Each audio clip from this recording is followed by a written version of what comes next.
Hello, my name is Andy and I am the Village Idiot. I'm armed with a car and a GoPro and an unhealthy amount of time on my hands. I'm using that time to attempt to visit every civil parish in England. You're watching the North Kesteven series. This is a large Lincolnshire district centred around the town of Sleaford. There's 75 parishes here, so let's take a look at one of them. Welcome back to North Kesteven again, everybody. Now today I've brought you to a place that's deep in the heart of the North Kesteven and Lincolnshire countryside. I happen to know this place very well because my brother used to live here. Now you can see behind me you've got a road, a fairly straight road actually. Well, that's not going to last for long because this place has roads that are very, very difficult to drive on. Some of them have got some tight, sharp bends in them and others are extremely bumpy. You definitely don't want to be driving out here all that often. It'll knacker your suspension. Welcome to Timberland.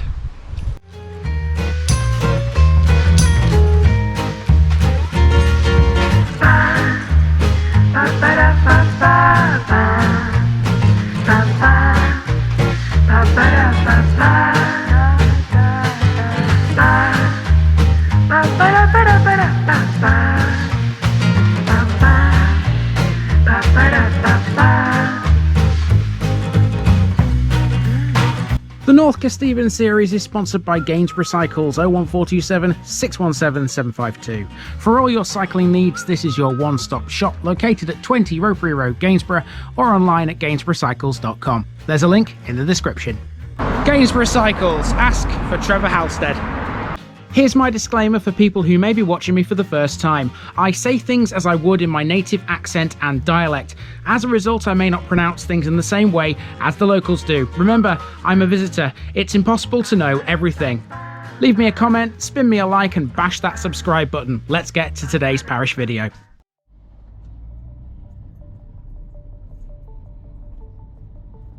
Timberland, Timber Grove.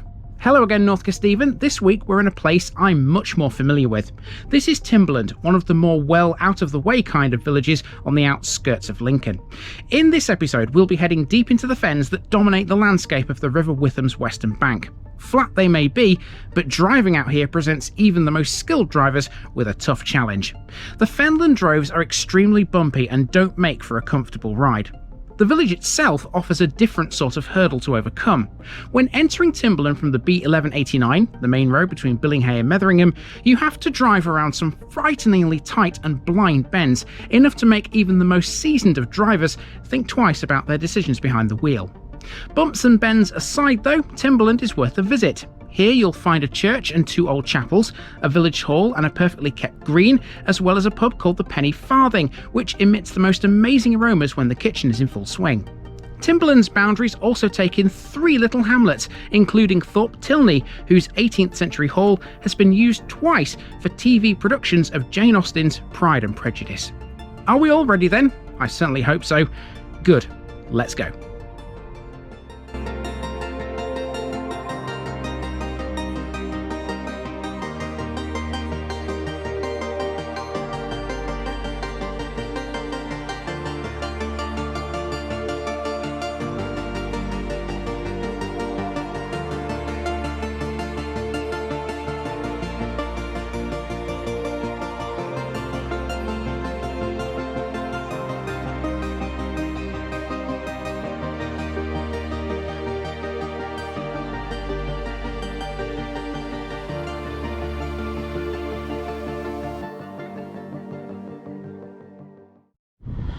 Now before we can see Timberland itself, we have to cover the little hamlet that's between it and Walcott.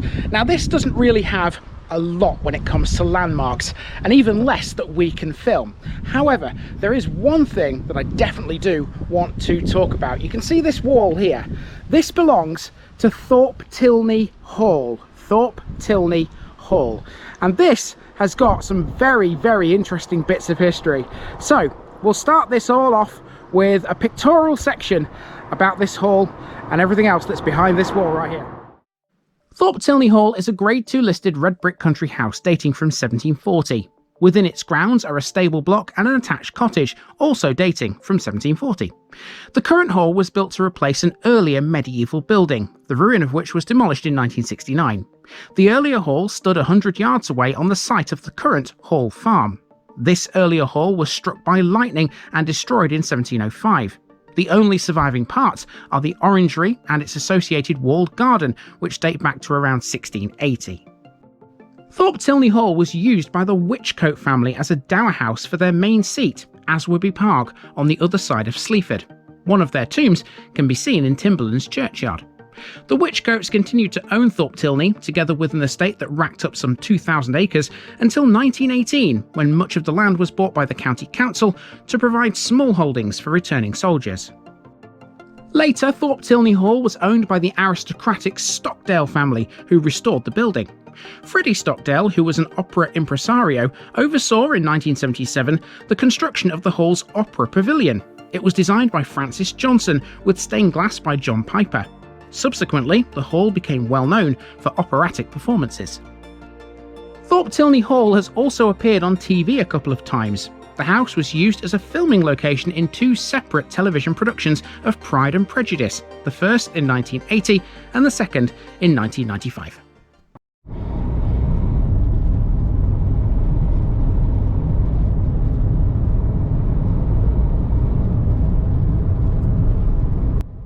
So that's Thorp Tilney Hall, but what about the hamlet itself? Well, Thorp Tilney is a sporadic scattering of farms and isolated houses and bungalows. Most of it is concentrated around the B1189, the road between the Hall and Walcott to the south. However, that's not the whole story. Heading south from the Hall, if you turn left, you're onto Thorp Tilney Drove, a 5-mile long, almost dead straight track that goes to the banks of the River Witham. Straight it may be, but don't be fooled. In much the same way as in previous episodes like Dunstan and Nopton, this fenland drove is extremely bumpy. You have to be so careful when you drive along it, because sometimes the bumps just appear randomly and without warning. Of course, this road was never designed for modern cars. Generally speaking, the only vehicles which use this are tractors and other farm machinery for access to the flat fenland that surrounds this whole area. Centuries ago, this area would have been a massive marsh or possibly underwater. That means the soils here are extremely fertile, making them perfect for crops like potatoes. Branston, Nopton and Walcott, of course, which all have access to land just like this in the fens, all have, or have had in the past, potato farms. In terms of housing, the Drove has a couple, but they are few and far between, and most of them are attached to farm buildings. It's worth mentioning, though, that Thorp Tilney does have a few properties that have some historical significance, other than Thorp Tilney Hall, that is. In 1545, 3 houses in Thorp Tilney, which were a former possession of Kyme Priory dissolved by Henry VIII, were granted to John Broxholme and John Bellow. There's a farm on a slight hill east of the Cardyke stream which crosses this land, which may represent the site. The locals know it as Priory Hill. The Cardyke is a broad ditch which starts at Washingborough and runs for some 57 miles through both Lincolnshire and Cambridgeshire. We can't see it from this drove, but keep it in mind, we will definitely be seeing it in a future episode. If it's water you're after though, look no further than the River Witham. We're approaching the western bank of that now very familiar river, and we're about to enter a small riverside settlement called Thorp Tilney Dales. Okay, so we've reached the River Witham. Here it is. Familiar river to us now. There you go. So this is Thorp Tilney Dales, and if you continue up this road heading north, you end up at Timberland Dales, and we can do like a little circuit from Thorp Tilney back into Timberland, obviously via the Witham here. Now there's no way across the Witham at this point. You're kind of halfway between Kirkstead Bridge and Tattershall Bridge, which are the two main ways to cross the Witham in this part of the world. You definitely can't get across here unless you fancy swimming it, but I do not recommend that. I can say that for definite. Now, I'm not going to stay very long here because this is a narrow road and I don't want to be blocking the way of a tractor. I'm all right at the moment because there's nothing coming. Yeah, I'm not going to stay here parked on this road for too long, just in case something of a like a farm vehicle or whatever comes down and can't get through, because you know my car is quite the obstruction. So let's move on through Timberland Dales and into Timberland itself, shall we? Timberland Dales has a former chapel. Here it is on the left, facing the riverbank. It was built in 1901 for the Wesleyan Methodists and survives now as a private dwelling. It closed in 1993. Before the chapel existed, there was an older religious building on the same site, built in 1837. I always think it's kind of mad that old chapels can be out here in the middle of nowhere. It goes to show how prominent the nonconformist movements were. Timberland Dales otherwise is a collection of houses on the end of this, a second bumpy and narrow track known as Timberland Drove. Personally, I think this is worse than the other one in places, but it does have one saving grace. To get to Timberland, you only have to endure the uncomfortable bumps for 4 miles as opposed to 5. Small mercies and all that, but I'll definitely take them.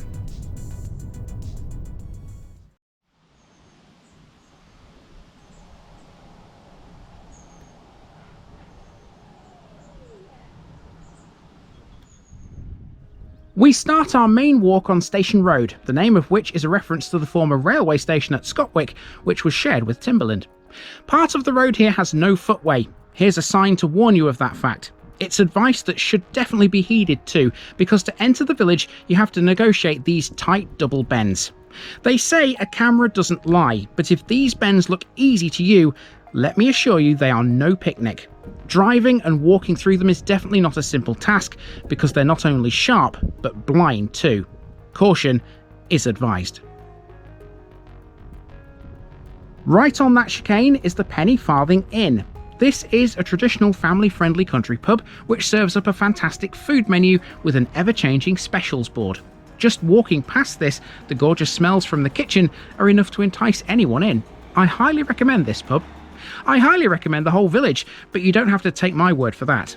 This mushroom sculpture dating from 1966 is one of the many memorials to Timberland's success as a best-kept village. And you can get to it all by bus too. Timberland is served by the number 66 to Sleaford. Now we're on Main Street, and on the right we have Houghton House. This used to be another pub called the Houghton Arms. It was named after Lord Houghton, the Lord of the Manor of Timberland and a principal landowner. It's now a private house, but it does offer some holiday lettings on its premises. Next, it's the Village Hall. This contains a library and hosts many community events. It's currently undergoing a refurbishment, a project expected to cost in the region of £26,000. Outside it we have a parish notice board. With Timberland done, we've now visited 40 of the 75 parishes in the district. On the same corner as the Village Hall is another chapel. This was built in 1878 for the Wesleyan Methodists to replace a previous chapel on Bakehouse Lane. That earlier structure dated back to the early 1820s. This one is still used for worship every Sunday, as well as hosting the odd event. Spin yourself around at this point and you'll see the manor house. In 1919, records show that this belonged to a man called Harry Bembridge and commanded a farm that ran to over 150 acres. Incidentally, the bus shelter that we saw earlier was erected in memory of another Bembridge, Alice. Now we're at the junction of West Street, Martin Road and Church Lane, where we meet a phone box. This one houses a defib machine. Occupying the same corner is Timberland's former school and schoolhouse. This was built in 1840 and 7 years later became Timberland National School. It became a primary school in September 1956, with the senior pupils transferring to Ruskington Secondary Modern School. It closed fully in 1971 and now most children go to Martin. Now we're following a path alongside the school. It was a bit overgrown in places, but its presence is handy. Okay, so we've reached the end of that path, and as you can see there's some houses behind me. If you keep walking beyond them, you're heading towards Timberland Dales, but of course it's 4 miles between here and the River Witham. It's a long way, and a bumpy way as well, let me tell you. Okay, so now we're going to turn around at this point and head this way instead, back into the village. And this is the road that you would use coming from Timberland Dales to get into the village itself. We're going to head down this towards another chapel, and then take a left turn and head down towards the church and the playing fields and a few other bits and bobs that are down there towards the south of the village next. Medieval ridge and furrow earthworks have been noted in that field we've just crossed, by the way. Anyhow, this is Fen Road, and if I'm being totally honest, this is the least interesting part of Timberland. Most of it is modern 20th century property added onto the core of the original village. Church Lane now, and here's yet another old chapel. This one was for the Primitive Methodists, who it's believed had a presence in Timberland as far back as 1820. This chapel opened in 1878 and closed in 1940. For a time, this became a commercial premises called Timberland Art and Design.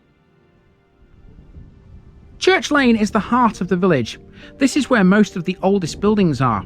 Genealogical records of the area began in the 17th century, and they show that Timberland was a sizable medieval village, possibly even a small market town. Going back further, it's likely modern-day Martin was included within the area it commanded. Bayfield Road at the southern tip of the village used to be the site of a farm. Medieval pottery dating back to the 13th century was found there several years ago, suggesting the Timberland area had an important agricultural function in the Middle Ages. The oldest building in the village is St Andrew's Church. The broad buttressed tower is partly 12th century work, whilst the nave arcades date originally from the 13th and the 14th centuries. Both the nave and chancel of St Andrews have been rebuilt since medieval times, and there was an extensive restoration in 1887 by the architect H. Goddard. St Andrew's west face has 2 memorial tablets, one for each of the 2 world wars, and in the churchyard there's a cross. This is in memory of Christopher George Wheat, a former parish priest who died in 1908. There's one landmark left, and that would be the gorgeous Timberland Green, effectively the village's main recreational space and outdoor event venue. You can access this from the churchyard via a handy little gate. It contains a football pitch and an extensive playground. The green has its own groundsman, who happened to be here when I got to it, marking the football pitch out for a function. Although I'm familiar with Timberland, I'd never been to this little corner of it before, so it was good to see something new. We are right at the end of the village now. You can go further, but only if you're prepared to walk. Okay, we are through the village. There's nothing much more to show you now because it's private land beyond Timberland Green. There are a couple of footpaths which sort of go off in all directions at this point, but they just cross fields and don't really do much for us, to be honest with you. So that means we are at the end of another episode, and I do hope you've enjoyed it. Folks, that will wrap up another North Kesteven Parish, and thankfully the rain that had threatened to fall throughout this entire run never materialised. We're staying with this general area for the next one out here. Join me next time for a village with all sorts of stuff, including a pretty beck, 2 pubs, and a lot of grand old houses.